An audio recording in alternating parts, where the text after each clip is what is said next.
Hi and welcome back. In today's video, we're going to be covering the different available tax filing statuses for filing your income tax with the United States government. So let's get started. As a reminder, please see a tax professional. This video is just on the general information around the tax filing statuses, but I do not know your personal situation. Your tax professional would know your personal situation and be able to guide you as to which one would be more beneficial in your case. What is a tax filing status? So the IRS created categories, which are the tax filing statuses, in order to very quickly identify if a person is married, not married, and whether or not they have dependents. Now, these statuses have an implication as to how much of their income is going to be taxed at what rate, and also it has implications to tax credits and deductions. What are the tax filing statuses? Single. This filing status is for individuals who are unmarried, divorced, legally separated, and generally have no dependents. Married, filing jointly. This is one of the two categories or statuses for married couples, and in which case, in this one, they are filing jointly, so their income gets combined as well as their tax deductions and their potential credits. Married, filing separately. So married couples also do have this option in which they are able to file tax returns individually, and this would make sure that their incomes are not combined. So they would each be reporting their own separate incomes, and they each would be qualifying for the different types of credits and or deductions. Head of household. So this status is for unmarried people who have dependents. Now, a dependent doesn't necessarily mean just a child, but there are implications. Again, see a tax professional. In order to generally qualify, the taxpayer must be providing at least half or more of the support for that dependent or child, and they need to be paying more than half for their housing. The qualified dependent also has to be living with them for more than half the year, and in order to qualify again for the head of household, you have to either be single or considered legally separated or divorced by the final day of the tax year. Qualifying widow or widower with a dependent child. This filing status is available to the surviving spouse when there is a qualifying dependent, generally a child, and it allows for the individual to still be able to file their taxes but get the benefits of married file jointly, so potential lower tax rates and an increase in the credits or the deductions, and it qualifies for 2 years after the passing of their spouse. Again, this is for surviving spouses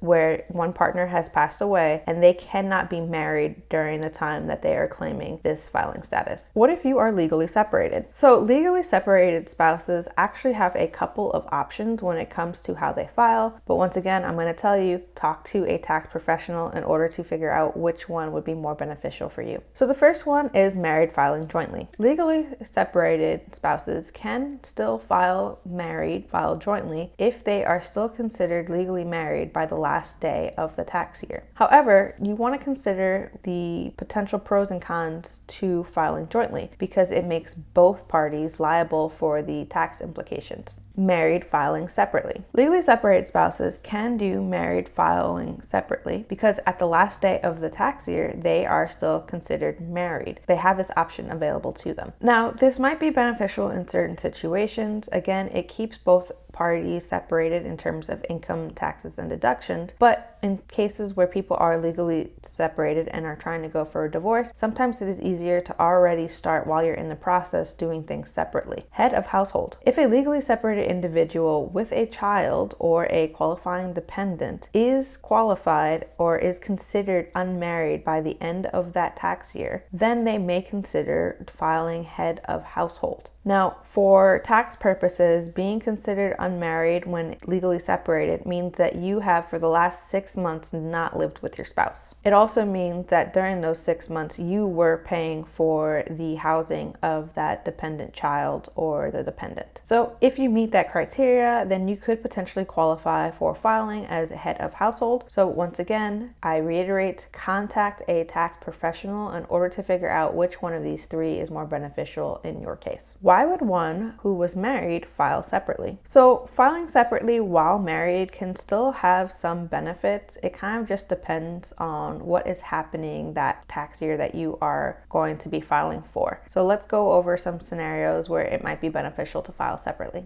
If one of the spouses has the potential of having a large deduction, in most cases it's usually due to medical costs, but there are some other deductions out there, then it might make sense to file separately, because based off of their income and the amount of money that they had to pay in medical expenses, they actually may qualify for a better tax rate by filing separately than by doing it jointly. Sometimes the amount of money that is going for a medical deduction would not meet the cap or beat the standard deduction jointly, but when filing separately, in some cases it can beat the standard deduction and therefore potentially save you more money. Reducing joint liability. Filing separately can also ensure that each individual is therefore responsible for their own taxes. This is something that I have seen done when one spouse is potentially concerned that their spouse is not doing things properly and that they may actually end up owing a large tax bill, or they're doing something fraudulent, etc. And so by filing separately, it ensures that they are separated in that matter in terms of who's going to be responsible for the tax liability should it be found later. Student loan repayment. In some cases, when a spouse is enrolled in an income-driven plan or an income-based plan, it might make sense to do your taxes separately, so that way in the calculations, again, dependent on the student loan plan, you may then just qualify for a better student loan monthly payment if it was only based off of a sole income. But this kind of depends on the individual student loan plans. So make sure that aside from talking to your tax professional, that you contact your student loan aid service provider in order to determine if that would be a better move for you and if it would in fact lower your monthly payment. Legal issues or potential separation. So if there are legal issues, generally it's the separation, although there could be criminal offenses, etc. In these scenarios, it might be beneficial to separate and therefore file knots together in order to make sure that we know what is happening with spouse A and what is happening with spouse B, and ensuring that already they start that separation process. What this does is it helps them maintain financial independence with one another instead of jointly together, and it helps the potential lawyer for looking at their case and seeing whether or not one is going to be destitute or not, and figure out, it makes it a little bit easier for alimony and all of that. State tax considerations. So in some cases, filing separately actually will help with their state income tax. I'm not sure on the state income tax. I reside in Tennessee. I don't have a state income tax right now, so I have not been paying attention to other states. But just in case, I'm throwing this out there. Once again, see a tax professional and they'll be able to better help you out. In some cases, I know that even working in a different state, you may be subject to those state income taxes, even though if you don't live in that state. And so sometimes, especially for some people who work in multiple states and therefore have to file multiple state taxes, it might just be beneficial for them to do it separately, so that way there is less forms or documentation or something. Again, talk to a tax professional. If divorced, can you both claim your children as dependents? Typically, no. Only one parent can claim a child as a qualified dependent. However, there are specific rules as to which parent is able to claim the children. So I'm going to be going over them, but once again, it's general information. See a tax professional, and it also is dependent on your situation. So generally, the custodial parent is the one who gets to claim their children as for the IRS. The custodial parent is generally the person who has the children for more than half the year. So whoever has custody of the kids for more time is the one that would be considered the parent that is able to claim the children. Non-custodial parent. So it is possible for the non-custodial parent to be able to claim their child.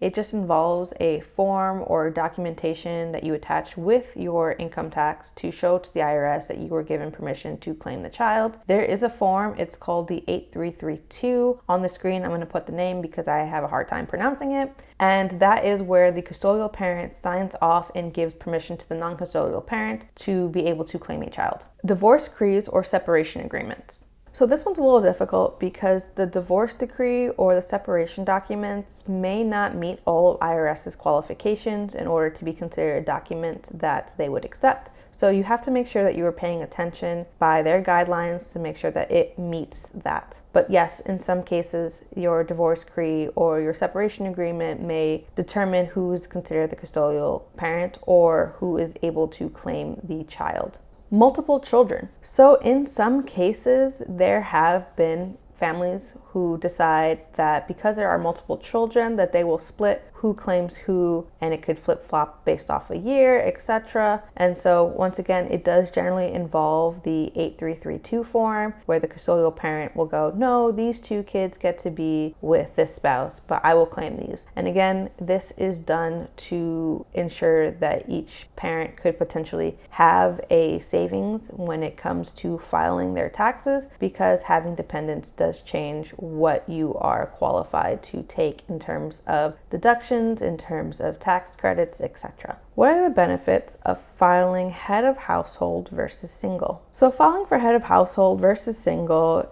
is a potential win because it could lower your taxes. And the reason why it could lower your taxes is because generally head of household has higher income limits when it comes to the tax brackets, but there's also the eligibility changes for tax credits. The head of household generally has a higher standard deduction compared to the single filing status. Remember that in both cases, they are considered single and unmarried, but really the difference is that one has a dependent and one doesn't. So again, having dependents does change what is allowed by the IRS. Lower tax rates. So as I said before, head of household will have higher income limits per the different tax bracket, meaning that their marginal tax rate might be lower than if they had filed single. Remember that in order to qualify as head of household, there are a list of things and criteria that you have to meet as per the IRS. So make sure you are contacting your tax professional in order to just confirm that you are eligible to take that tax filing status. So there you have it. That is the basics around the different tax filing statuses when you're filing your federal income forms. So if you have any questions, please let me know in the comments below. If you're new to this channel, thank you so much for tuning in. I hope you got value from this video. If you did, give the video a like and share it with a friend. Also consider subscribing to the channel. Every week I try to post a breakdown of a different personal finance topic, and then occasionally I will also share on my own personal journey. So if that is something of interest to you, please consider subscribing. For those of you who are returning subscribers, thank you so much again for tuning in yet again. I hope I am still giving you valuable information, and if there are things or topics that you want me to talk about, let me know in the comments below, or you can use my contact form on the website debtail.com in order to give me some more video ideas. So whatever method is easier for you, let me know. Again, one woman team, so I am the only one that sees it, and I am the one that is commenting and figuring out what I am doing for you. So the next video is going to be on quarterly tax payments, because this is another tax topic that I see a lot of questions about. So I will see you in the next video. Bye.